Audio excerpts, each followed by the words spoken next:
Hello viewers, today I welcome you all in today's video lecture which is based on the topic that is the political system. So without any further delay, let's get into the video.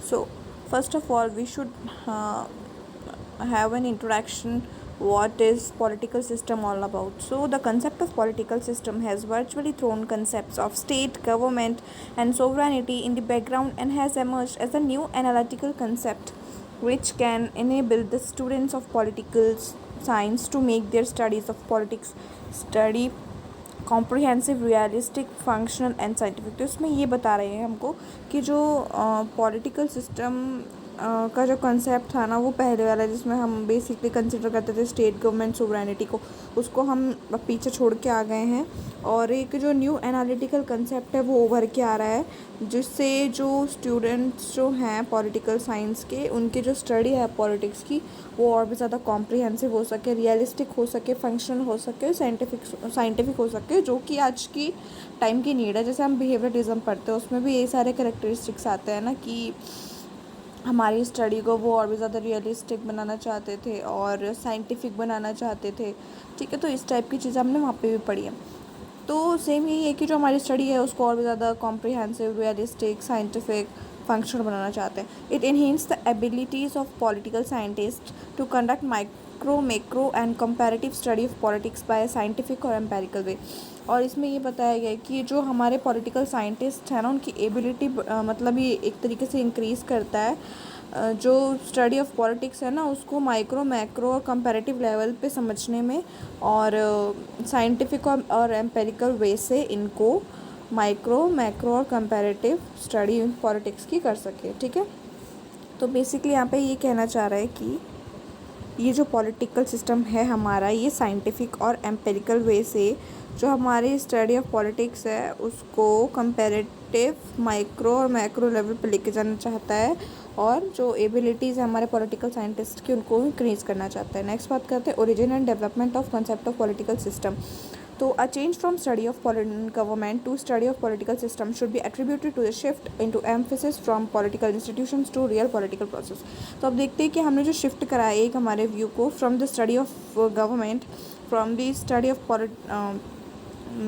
the view we have changed our view from the study of government to study of political system। जो study of government है उससे हमने जो change करा है political system की study पे, उससे जो हमारा emphasis है ना वो भी शिफ्ट हुआ है from political institution towards the real political process। ठीक है, तो जो रियल पॉलिटिकल प्रोसेस है उस पर हमारा ज़्यादा फोकस हो गया, ठीक है, rather than political institutions. Since the middle of 20th century the Indian political scientist have started to use more and more the term political system and they have discarded the terms like government, state and nation to include political system. में यहाँ पे कहा गया कि mid 20th जो century है उसके लगभग जो इंडियन पॉलिटिकल साइंटिस्ट है उन्होंने ज़्यादा से ज़्यादा जो वर्ड है ना पॉलिटिकल सिस्टम जो टर्म है इसका यूजेज काफ़ी ज़्यादा स्टार्ट कर दिया था और उन्होंने डिस्कार्ड कर दिया था the usages of the words such as government, state and nation. ठीक है, पॉलिटिकल सिस्टम को जताने के लिए उन्होंने इन वर्ड्स का इस्तेमाल ख़त्म कर दिया था और ज़्यादा से ज़्यादा यूज़ करने लग गए थे ये पॉलिटिकल सिस्टम वर्ड का।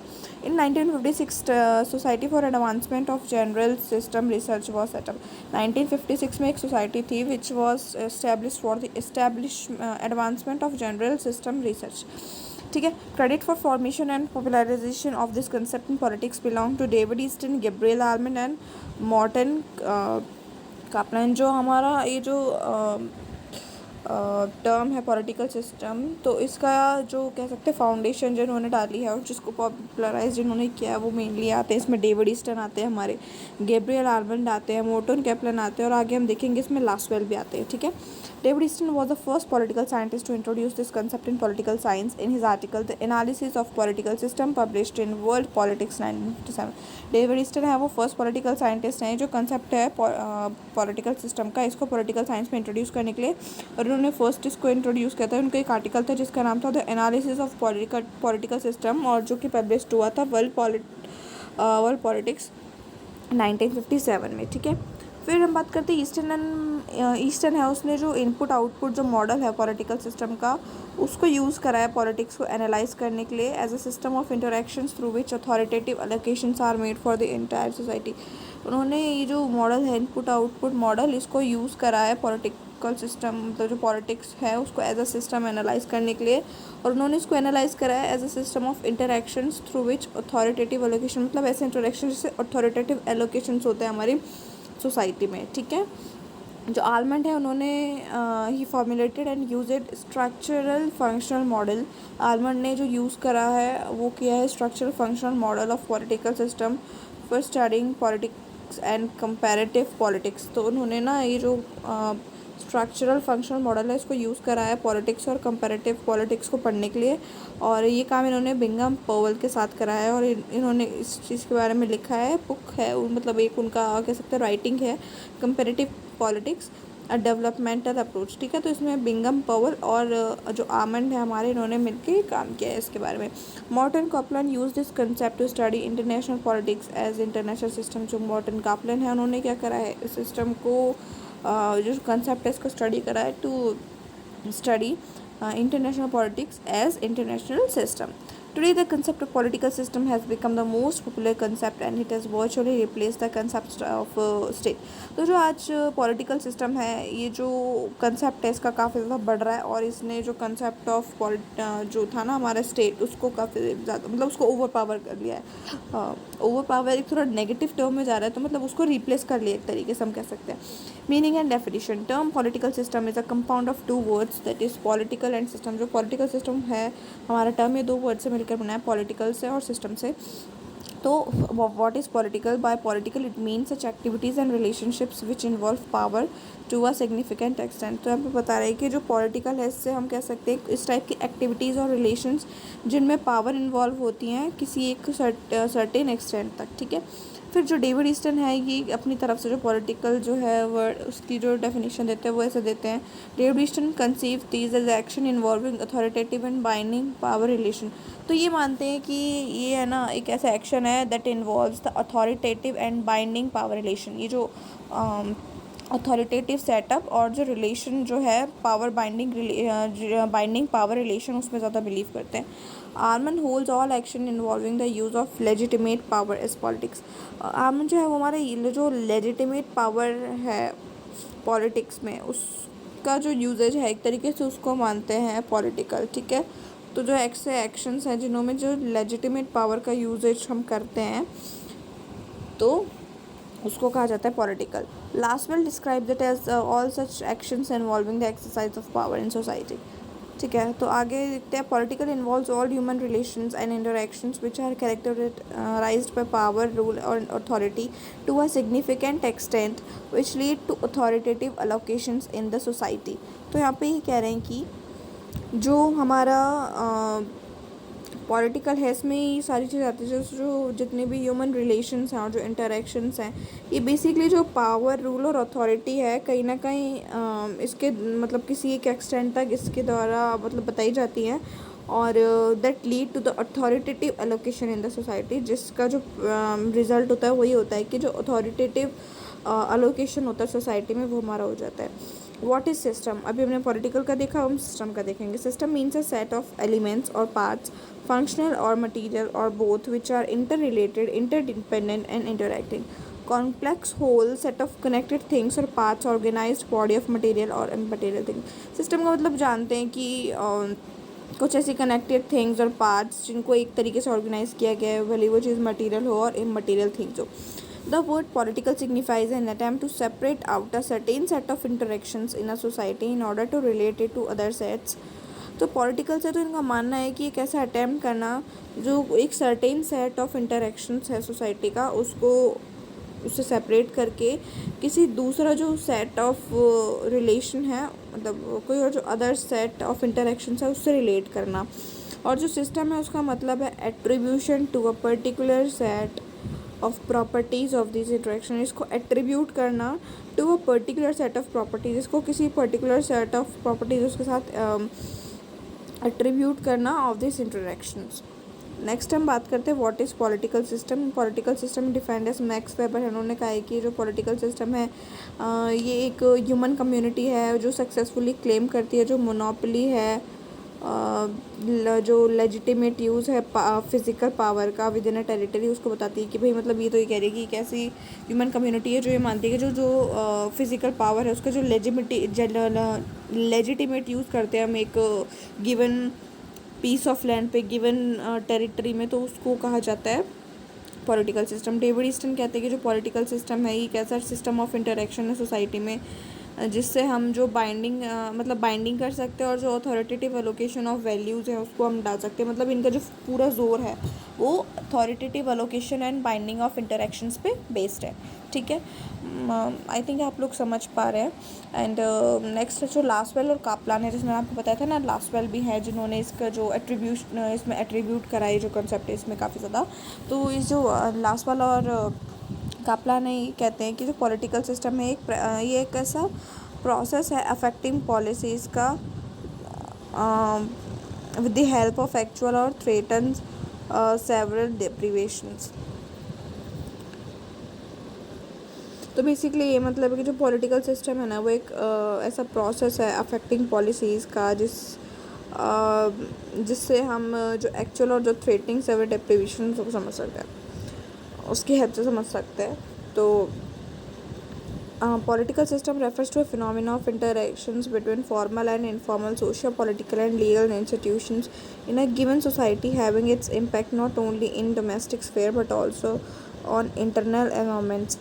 तो ये कह रहा है कि जो पॉलिटिकल सिस्टम है it refers to such a phenomena of interaction. ये इंटरेक्शंस कैसे फिनोमिना को कहा जाता है जिसमें जो मतलब फॉर्मल और जो इनफॉर्मल सोशल, पॉलिटिकल और जो लीगल इंस्टीट्यूशंस हैं इनके बीच में a given society having its, मतलब इसके जो इम्पैक्ट होते हैं ना वो सिर्फ डोमेस्टिक स्फेयर में नहीं होते सिर्फ, बल्कि जो इंटरनल एनवायरनमेंट है उसमें भी होते हैं। It's a structure that performs certain useful functions in the society. एक ऐसा स्ट्रक्चर है जो काफ़ी ज़्यादा यूज़फुल जो फंक्शंस है सोसाइटी में परफॉर्म करता है। It's a system of interactions और रिलेशंस। ये एक ऐसा सिस्टम है जिसमें इंटरेक्शंस और रिलेशंस होते हैं। It's constituted by the actions, activities and interactions among the actors और स्ट्रक्चर्स और प्रोसेसेस ऑफ पॉलिटिक्स। आगे हम बात करते हैं प्रॉपर्टीज़ ऑफ पॉलिटिकल सिस्टम। तो जो आर्मंड है उन्होंने 3 प्रॉपर्टीज़ बताई हैं पॉलिटिकल सिस्टम के, जिसकी हेल्प से हम आइडेंटिफाई कर सकते हैं किसी से भी सोशल, मतलब जो पॉलिटिकल सिस्टम है उसको किसी भी सोशल सिस्टम में, और इसको एनालाइज कर सकते हैं as a system of interactions. सबसे पहला इसमें पॉइंट आता है कॉम्प्रिहेंसिवनेस। कॉम्प्रिहेंसिवनेस मतलब एक तरीके से हम कह सकते हैं वाइडनेस किसी भी चीज़ की ना। तो political system is comprehensive because it includes all interactions, formal और informal। पॉलिटिकल सिस्टम है कॉम्प्रिहेंसिव इसलिए है क्योंकि इसके अंदर सारे इंटरेक्शंस आते हैं, भले ही वो फॉर्मल हो, इनफॉर्मल हो, ऑफिशियल हो, नॉन ऑफिशियल हो, कॉन्स्टिट्यूशनल हो या एक्स्ट्रा कॉन्स्टिट्यूशनल हो, जो डायरेक्टली और इनडायरेक्टली जो स्ट्रगल ऑफ पावर है सोसाइटी में उसको अफेक्ट करता है। ठीक है, he is concern with all the structures in their political aspects including structures like, और ये ना जितने भी जो स्ट्रक्चर्स होते हैं ना पॉलिटिकल आस्पेक्ट्स में उनको सबको कंसर्न करता है, भले ही वो किंगशिप हो या लीनेज हो। किंगशिप मतलब तुम जानते हो, और लीनेज है वो कहते हैं वंशावली, भले वो किंगशिप हो या लीनेज हो, स्टैच्यूज स्टेटस हो या कास्ट ग्रुप्स हो, रिलीजियस हो या कल्चरल बॉडीज़ हो, भले वो फिनोमिना हो लाइक वायलेंट रियोट्स हो और स्ट्रीट डेमोन्स्ट्रेशंस हो, like interaction of religious upheavals, party politics हो, टैक्टिक्स हो, जो प्रेशर ग्रुप्स के उनके अलग अलग टैक्टिक्स हो, और जो सोशल चेंजेस हो मॉडर्नाइजेशन की वजह से आ रहे, भले ही वो उन सबको जो हम इसमें इंक्लूड करके चलते हैं। ठीक है, सेकेंड पॉइंट आता है independence. Interactions that constitute the political system are characterised by independence that various set of political system are so closely associated with each other that change in one produces change in all the parts of system. तो यहाँ पे बात कर रहे हैं हम कि जो इंटरेक्शंस होते हैं ना पॉलिटिकल सिस्टम में, मतलब इस तरीके से मतलब वो जो दो पॉलिटिकल सिस्टम में एक दूसरे से इतने ज़्यादा क्लोजली अटैच होते हैं कि अगर हम किसी एक में स्लाइटली भी चेंज लेके आएँ तो उसका इफेक्ट दूसरे पे भी आए, उसका चेंज दूसरे सिस्टम पे भी आए। जैसे हम बात कर सकते हैं कि जो टेक्नोलॉजी ऑफ कम्युनिकेशन में जो चेंज आया है तो उसने ट्रांसफॉर्म किया इलेक्टोरल पॉलिटिक्स को, भले ही कैरेक्टरिस्टिक ऑफ पॉलिटिकल पार्टीज उसको भी चेंज करा है। पार्टी सिस्टम जो है वो, और जो जितने भी पार्ट्स होते हैं ना पूरे एक सिस्टम के, उसको चेंज कर देता है। ठीक है, तो ये इंटरडिपेंडेंस बताता है एक पार्टी सिस्टम की दूसरे पार्टी सिस्टम से। थर्ड पॉइंट आता है existence of boundaries. There is a boundary और demarcation between one political system and another. और जो मतलब जो दो पॉलिटिकल सिस्टम है उनके बीच में एक बाउंड्री है, एक डिमार्केशन लाइन है, जैसे भारत पाकिस्तान के बीच में है ना, उस तरीके से। और boundaries between society and polity differ from one system to another. और जो बाउंड्रीज है सोसाइटी और पॉलिटी के बीच में, वही पॉलिटिक्स वो ना डिफ़र करती हैं एक पॉलिटिकल सिस्टम से दूसरे पॉलिटिकल सिस्टम में। फोर्थ पॉइंट हम अपने हिसाब से लेते हैं, 3 पॉइंट्स तो यहाँ तक आर्मेंट ने बता दिए थे, फोर्थ पॉइंट हम अपने उसमें से लेते हैं, इसमें ऐड करते हैं। Legitimate force. Political system alone has the monopoly over the exercise of power in society. जो पॉलिटिकल सिस्टम है उसके पास एक तरीके से मोनोपोली, एकाधिकार है, जो पावर है उसको एक्सरसाइज करने का सोसाइटी में। David Easton speaks of authoritative allocation of values. David Easton बात करते हैं अथॉरिटेटिव अलोकेशन ऑफ वैल्यू, जिसके बारे में हम पहले भी पढ़ चुके हैं। डाल बात करते हैं पावर, रूल और अथॉरिटी के बारे में। और all this imply that legal authority can use force to compel anybody to obey its order. जो लीगल अथॉरिटी है वो किसी को भी अपना जो ऑर्डर है उसको मानने के लिए मजबूर कर सकता है। It possess legitimate and heavy sanctions and rightful power to punish. और इसके पास में एक लेजिटिमेट वे होते हैं और हैवी सैंक्शंस होते हैं, जिसकी वजह से ये दूसरों को पनिश कर सकता है। We have to agree with Max Weber. हमें मैक्स वेबर से एग्री होना चाहिए that legitimate use of force is a distinct feature of political system. जो लेजिटिमेट जो यूज़ है फोर्स का, वो एक डिफरेंट टाइप का फीचर है एक तरीके से पॉलिटिकल सिस्टम का, जो कि उसको एक स्पेशल क्वालिटी और इम्पोर्टेंस देता है। और ये जो यूनिटी ऑफ सिस्टम है उसको भी मेंटेन करने में हेल्प करता है। नेक्स्ट पॉइंट में हम बात करते हैं कैरेक्टरिस्टिक्स ऑफ पॉलिटिकल सिस्टम। ऊपर जो हमने पढ़ी थी प्रॉपर्टीज़ हैं उसकी, नीचे जो हम पढ़ रहे हैं कैरेक्टरिस्टिक्स पॉलिटिकल सिस्टम के। तो जो आर्मेंट ऑफ जो और जो पावल हैं, इन्होंने 5 कैरेक्टरिस्टिक्स दिए हैं एक पॉलिटिकल सिस्टम के, जो कि इस टाइप से हैं। यूनिवर्सलिटी ऑफ पॉलिटिकल सिस्टम में, पॉलिटिकल सिस्टम में उनकी कुछ यूनिवर्सलिटी है ना, उनमें कुछ कॉमननेस हमें एक तरीके से देखे जाए तो, जो हर जगह मतलब सेम है। और political system it means that all societies, whether primitive or modern, developed or developing, as political system, that is they have a legitimate pattern of interaction by means of which internal and external order is maintained। मतलब ये कहते हैं कि कोई भी political system हो, भले पुराना हो, नया हो, डेवलपिंग हो, डेवलप्ड हो, और मतलब तो जो ये जो है पॉलिटिकल सिस्टम, ये एक ना लेजिटिमेट जो पैटर्न होता है ना, एक जो लॉफुल मीन होता है इंटरेक्शन का, उसको अपनाते हैं, जिससे इनका जो इंटरनल और जो एक्सटर्नल जो ऑर्डर है वो मेंटेन्ड होता है। और कोई भी सोसाइटी बिना किसी भी पॉलिटिकल सिस्टम के एग्जिस्ट नहीं कर सकती है, ना ही कभी करी है और ना कभी कर पाएगी। Universality of political structure. जो पॉलिटिकल स्ट्रक्चर उसकी यूनिवर्सलिटी की बात करते हैं। All political system have same structures that perform same function through which varying degrees of frequencies. और जो जितने भी पॉलिटिकल सिस्टम होते हैं उनके जो सेम जो पार्ट्स होते हैं वो सेम फंक्शंस करते हैं। ये मतलब उनकी जो काम करने की जो क्षमता है उसमें थोड़ा डिफरेंस हो सकता है, बट फंक्शन उनके सेम होते हैं।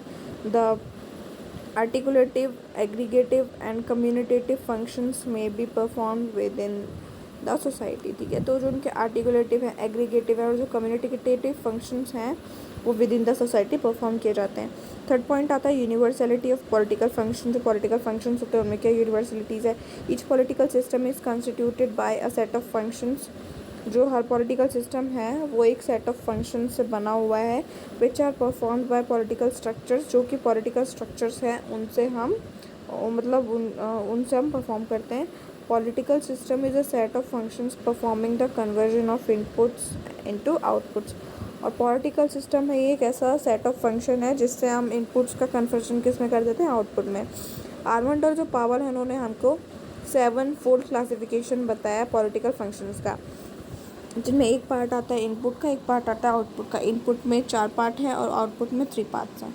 तो जो इनपुट है इसका फर्स्ट पॉइंट है पॉलिटिकल सोशलाइजेशन, सेकंड है इंटरेस्ट आर्टिकुलेशन, थर्ड पॉइंट है इंटरेस्ट एग्रीगेशन, फोर्थ पॉइंट है पॉलिटिकल कम्युनिकेशन। जैसे मान लो कि कोई एक जैसे फॉर एग्ज़ाम्पल हमारी सोसाइटी में लाइक कोई चेंज हुआ है, तो वो मतलब नेगेटिव में हुआ है कि भाई लोग हैं ना, उनको वो पसंद नहीं आ रहा, तो सबसे पहले वो चेंज के बारे में पहले तो लोगों को पता होना चाहिए। फिर लोगों के अपने अपने मतलब पहले तो उस वो है ना, जो भी एक थॉट है वो फैलना चाहिए लोगों में, फिर वो एक इंटरेस्ट डेवलप करना चाहिए लोगों के मन में। फिर वो जो चीज़ है ना, मतलब जो इंटरेस्ट है वो लोगों के एक साथ इकट्ठा होने चाहिए। फिर उसके बाद में वो एक किसी भी हमारा रिप्रेजेंटेटिव है उसके पास तक पहुँचना चाहिए। फिर आउटपुट हमें कैसे मिलेगा उस चीज़ का, उसके लिए कोई रूल मेक होगा, उसके लिए रूल जो ब्यूरोक्रेसी है वो उस रूल का एप्लीकेशन करवाएगी, उसको इम्प्लीमेंट करेगी, ठीक है। फोर्थ पॉइंट आता है multi functional of political structure. जो पॉलिटिकल स्ट्रक्चर उनके मल्टी फंक्शन के काफ़ी सारे फंक्शंस होते हैं। All political structure are multi functional, सारे पॉलिटिकल स्ट्रक्चर है वो मल्टी फंक्शनल है, और ये मेजर एक या दो काम करते हैं, कई बार उससे ज़्यादा काम भी कर लेते हैं। जैसे जो ब्यूरोक्रेसी है इसका इंपॉर्टेंट फंक्शन है लेजिस्लेचर लॉ मेकिंग का, उसको मेंटेन करने का। लेकिन ये जो लेजिस्लेचर है ये एडमिनिस्ट्रेशन और जो एजुकेशन है इन दोनों फंक्शंस को परफॉर्म करता है। पॉलिटिकल पार्टीज और प्रेशर ग्रुप्स हैं, ये लेजिस्लेशन को इनिशिएट भी करते हैं, और नेशनल एडमिनिस्ट्रेशन एंड एडजुडिकेशन है, इनमें भी पार्टिसिपेट करते हैं। एडजुडिकेशन होता है कोई भी न्यायिक निर्णय, ठीक है, किसी भी जो कोई चीज़ है उसका जो निर्णय है उसको बोलते हैं, ठीक है। Culturally mix character of political system, जो कल्चरली मिक्स कैरेक्टर है पॉलिटिकल सिस्टम, वो all political system are mixed in cultural sense में जो पॉलिटिकल सिस्टम है मिक्सड हैं, और काफ़ी तरह के जो पॉलिटिकल स्ट्रक्चर हैं वो एक अजीब तरीके से, एक प्रिमिटिव तरीके से कह सकते हैं, मॉडर्न जो पॉलिटिकल सिस्टम है उसमें हमें मिलते हैं। और पॉलिटिकल स्ट्रक्चर है formal and informal structure. Political structure में फॉर्मल और इनफॉर्मल दोनों टाइप के स्ट्रक्चर होते हैं। No political system is quite, और जो कोई भी पॉलिटिकल सिस्टम है ना ही वो बहुत ज़्यादा नया है, ना ही वो बहुत ज़्यादा पुराना है किसी भी सेंस में। जैसे कोई भी इंडिविजुअल है फुल्ली मैच्योर भी नहीं हो सकता, इतना पागल भी नहीं हो सकता, ठीक है। तो मतलब बीच का सा ही है ना, मतलब मॉडरेट है ये। जैसे ब्रिटेन है, ये एक डेवलप्ड पॉलिटिकल सिस्टम है, लेकिन ये है ना अपनी लीगेसी जो है उसके लिए, उसको बनाए रखने के लिए इसके पास कोई सुप्रीम कोर्ट नहीं है। ये जो मोनार्की और जो हाउस ऑफ लॉर्ड्स है इन्हीं को इन्होंने कंटिन्यू करा हुआ है। जैसे जो वहाँ पे महारानी है आज भी है ना, महारानी का रूल होता है। ऐसे जो इंडिया है हमारी एक वेल ऑर्गेनाइज पॉलिटिकल स्ट्रक्चर है, इसके पास जैसे पार्लियामेंट है, ब्यूरोक्रेसी है, कैबिनेट है, सुप्रीम कोर्ट है, लेकिन अब भी यहाँ पे जो कास्ट स्ट्रक्चर है वो काफ़ी ज़्यादा प्रिवेल करते हैं हमारी पॉलिटिकल जो प्रोसेस है उसमें। फिर कुछ और भी हमने एडिशनल जो कैरेक्टरिस्टिक्स हैं वो लिए हुए हैं। अनइवल कंट्रोल ऑफ पॉलिटिकल रिसोर्सेज, जैसे पॉलिटिकल सिस्टम है उसमें जो अनइवन जो डिस्ट्रीब्यूशन हुआ पड़ा है रिसोर्सेज का, किन्हीं के पास ज़्यादा है किन्हीं के पास कम है। जो डाल है वो कहते हैं कि जो पॉलिटिकल रिसोर्सेज हैं इनके बेसिस पे कोई एक बंदा दूसरे बंदे को इन्फ्लुएंस कर सकता है, और जो इन्फ्लुएंस करने के ज़रिए मनी हो सकता है, इन्फॉर्मेशन हो सकता है, उसकी गुड जॉब हो सकती है, authority, power, friendship, right to make law, कुछ भी हो सकता है, ठीक है। नेक्स्ट है the quest for political influence. Quest हम एक तरीके से कह सकते हैं लॉन्ग सर्च। तो quest for political system is basis of action in all political system. Some members of political system seek to gain influence over the policies, rules and decisions enforce by the government in political system. और जो कुछ लोग होते हैं ना वो मतलब जो अपने इन्फ्लुएंसेस को बढ़ाना चाहते हैं, मतलब वो एक तरीके से, जैसे मान लो कोई भी रूल लागू कर दिया हमारी सरकार ने, तो उसको एक तरीके से वो लोग हैं ना मानेंगे नहीं, उसको क्रिटिसाइज़ करेंगे, तो इस तरीके से उसमें पॉलिटिकल इन्फ्लुएंस बढ़ाना चाहते हैं। Uneven distribution of political influence, जो पॉलिटिकल इन्फ्लुएंस उसका भी अनइवन डिस्ट्रीब्यूशन है। जैसे it is unevenly distributed among people of political system. Some people have more resources with which they can influence government, make it easier for them to gain more influence. कुछों के पास ज़्यादा resources है जिसकी वजह से जो government है वो भी उनका ज़्यादा मानती है, उनका इन्फ्लुएंस ज़्यादा हो जाता है गवर्नमेंट के ऊपर भी, और जो वो चाहे वो करवा सकते हैं तरीके से। People with more influence over government can use their influence to control over more political resources. और उनका जो अगर उनका इन्फ्लुएंस ज़्यादा है गवर्नमेंट पे तो और भी ज़्यादा पॉलिटिकल रिसोर्सेज पे अपना हक जमा सकते हैं। Pursuit and resolution of conflicting aim, member of political system pursue conflicting aims, conflict and consensus both are important aspects of any political system. जो पॉलिटिकल सिस्टम के मेंबर्स हैं उनके एम्स अलग अलग हो सकते हैं, उनके थॉट्स अलग अलग हो सकते हैं किसी भी पॉलिटिकल सिस्टम में। लेकिन ये जो चीज़ें हैं, ये जैसे जो कॉन्फ्लिक्ट और जो कंसेंसस है, कॉन्फ्लिक्ट है और जो जनरल एग्रीमेंट है, जैसे उन लोगों में कुछ डिफरेंसेस भी होंगे और कुछ सिमिलरिटीज़ भी होंगी, दोनों इंपॉर्टेंट है पॉलिटिकल सिस्टम के लिए। Pursuit and resolution of a conflict is common feature of all political system. जो परस्यूट है और जो रिजोल्यूशन है किसी भी कॉन्फ्लिक्ट का, वो क्या बोलते हैं, कॉमन फीचर है सभी पॉलिटिकल सिस्टम्स के। और सभी पॉलिटिकल सिस्टम के में जो गवर्नमेंट है उसको इंटरवीन करना पड़ता है जो कॉन्फ्लिक्ट सॉल्यूशन है उसको सिक्योर करने के लिए। फिफ्थ पॉइंट आता है acquisition of legitimacy. Leaders in political system try to ensure that whenever government means are use to deal with conflict that decisions arrived at widely accepted. मतलब ये जो लीडर्स होते हैं ना पॉलिटिकल सिस्टम के, ensure करना चाहते हैं कि जो गवर्नमेंट के जो तरीके हैं डील करने के किसी भी कॉन्फ्लिक्ट पे, तो ये मतलब ये जो उनका जो भी रिजल्ट रहे वो वाइडली एक्सेप्टेड रहे और किसी भी वायलेंस से दूर हो, पनिशमेंट से दूर हो, है ना, और किसी भी बिलीफ है ना उससे दूर हो पर्टिकुलर उससे, है ना। Leaders in politics try to endow their actions with legitimacy. जो लीडर्स है ना, ये जो अपनी पॉलिटिक्स है उसमें ये जो अपनी एक्शंस हैं उनको ना लेजिटिमेसी के द्वारा स्थापित करना चाहते हैं। लेजिटिमेसी मतलब लॉ के साथ में एक तरीके से। Influence of a leader is cloth with legitimacy which is usually refer to as authority. मतलब किसी भी जो लीडर है उसके पास उसके जो एक्शंस है अगर उनमें लेजिटिमेसी है तो उसको एक तरीके से अथॉरिटी भी मिल जाती है उस काम को करने की। और इसीलिए जो है सारे जो लीडर्स हैं ये ट्राई करते हैं इन अथॉरिटी गेन करने के लिए। और जो अथॉरिटी है वो एक तरीके से जो इन्फ्लुएंस है उसको बनाए रखने का एक हाईएस्ट कह सकते हैं मीन है। Development of an ideology. किसी भी एक जो आइडियोलॉजी है उसको डेवलप कर लेना। Leaders in political system espouse a set of more or less persistent integrated doctrines that purport to explain and justify their leadership in the system। अपनी leadership को बनाने के लिए जो क्या करते हैं कि कुछ तरह की डॉक्ट्रिन्स लेके आ जाते हैं, एक आइडियोलॉजी बना लेते हैं बेसिकली अपनी पॉलिटिकल सिस्टम में।